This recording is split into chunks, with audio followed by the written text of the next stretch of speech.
नमस्कार, सत्यार्थ न्यूज में आपका स्वागत है। गुना के समाज सेवी व पर्यावरण प्रेमी डॉक्टर पुष्पराग मध्य प्रदेश प्रतिनिधित्व करते हुए लद्दाख बचाओ पर्यावरण बचाओ आंदोलन में डॉक्टर सोनम वांगचुक के साथ दिल्ली रैली में शामिल हुए। इस यात्रा के लिए गुना के सामाजिक कार्यकर्ता पुष्पराज गुना से मध्य प्रदेश का प्रतिनिधित्व करते हुए शामिल हुए।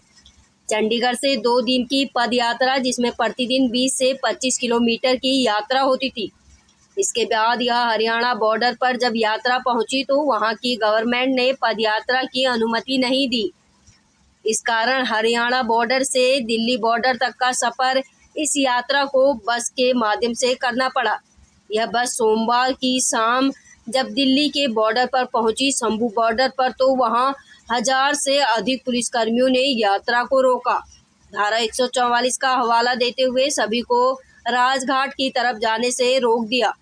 इन सभी सामाजिक कार्यकर्ताओं को, जिसका नेतृत्व सोनम वांगचुक और वहां के लद्दाख के सांसद कर रहे थे, उनके साथ 150 लोगों को गिरफ्तार किया, जिसमें मध्य प्रदेश के पर्यावरण कार्यकर्ता पुष्पराग भी शामिल थे। 44 घंटे तक लगातार इन सामाजिक पर्यावरण कार्यकर्ताओं को लद्दाख बचाने के लिए जो संघर्ष कर रहे थे, उन्हें दिन में 1-2 बार रिहा किया वापस गिरफ्तार कर लिया जाता था। सभी के मोबाइल पुलिस ने छुड़ा लिए थे, जिससे इन कार्यकर्ताओं की पूरी दुनिया से कनेक्टिविटी कटी हुई थी। यद्यपि दिल्ली पुलिस सभी कार्यकर्ताओं को राजघाट लाई और वहां गांधी की समाधि पर पुष्पांजलि अर्पित करवाई और सभी को रिहा कर दिया।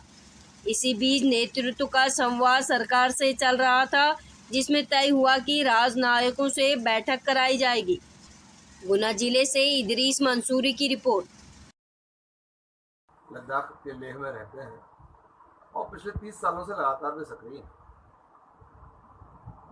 बीते दिनों उनने एक अनशन किया और लद्दाख के -32 डिग्री सेंटीग्रेड टेम्परेचर पे महीने भर तक चलाया अनशन। इसके बाद उसे बंद किया, ख़त्म किया। सरकार ने कोई ध्यान नहीं दिया। फिर जलवायु परिवर्तन के मैटर पर वे एक यात्रा प्लान की है, 1 सितंबर से जो चालू हुई और जो 2 अक्टूबर तक गांधी समाधि स्थल दिल्ली में पहुंचने वाली है। हमारा मन तो पहले से ही था कि अनशन में शामिल हो, लेकिन -32 डिग्री सेंटीग्रेड पर जाने की हिम्मत नहीं हुई, तो इस यात्रा में शामिल हुए।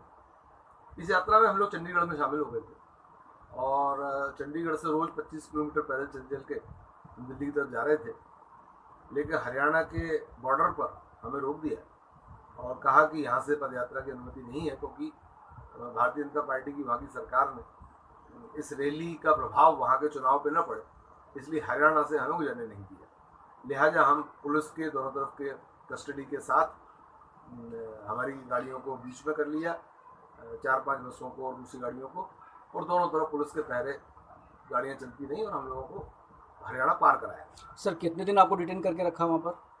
हरियाणा पार करके जो ही हम सिंधु बॉर्डर पर पहुँचे, जहाँ पे हमें स्टे करना था रात को, तो वहाँ पर जब हम पहुँचे तो 150 लोग हम थे, तो कम से कम 1500 पुलिसकर्मियों ने सिंधु बॉर्डर को घेर रखा था। हम लोग ऐसे भयाक्रांत हो गए जैसे हम आतंकवादी हैं। बहुत लंबी बहस के बाद, जद्दोजहद के बाद हम लोगों को वहाँ पे डिटेन करके रखा और डिटेन करके 6 अलग अलग थानों में हमको बंद करके रखा और 44 घंटे तक हमें बंद रखा। इसके बाद 2 अक्टूबर को रात को उन्होंने हमें रिलीज़ किया। सब लोग हमें गाड़ियों से, पुलिस हमें गाड़ियों से लेकर और राजघाट पर लेकर आई। यहाँ पर गवर्नमेंट के प्रतिनिधियों से बात हुई और तय हुआ कि सारी मांगें अगले 3 दिनों के अंदर प्रधानमंत्री और गृह मंत्री के साथ मीटिंग कराकर रिजॉल्व कराई जाएंगी और इस तरह से ये आंदोलन। इस बीच आपके सोनम वांगचुक जी से कोई वार्तालाप हुआ? खूब 150 लोग थे, हम लोग पूरे समय साथ ही थे, तो रोज ही दिन में 3 बार बात होती रहती थी, किसी भी इशू पर, किसी भी मैटर पर। डिटेन को लेकर के कुछ कहा उन्होंने आपसे? नहीं, डिटेन को लेकर उन्होंने कहा जो होता है अच्छे के लिए होता है, और ऐसे कैसे बिना किसी अवरोध के यदि यात्रा संपन्न हो जाती तो हो सकता है आज जो हमें हासिल हुआ है सरकार का आश्वासन, ये भी हमें ना मिल पाता। तो सरकार ने ही अपने पैरों पर कुल्हाड़ी मारी, हम लोगों को डिटेन किया उससे ये मुद्दा जो लद्दाख का मुद्दा था वो अंतर्राष्ट्रीय मुद्दा हुआ। और लद्दाख को बचाने का जो संघर्ष है वो इसलिए जरूरी है क्योंकि लद्दाख की कुछ पहाड़ियों को टाटा बिरला अंबानियों को, इनने अडानियों को लीज पे दे दी, जो वहाँ से लिथियम और दूसरे आयरन निकालेंगे, जिनको निकालने के लिए वहाँ पे चूंकि रास्ते नहीं है तो 4 लेन डाल रहे हैं। तो उन 4 लेन की वजह से उन गाड़ियों नमस्कार।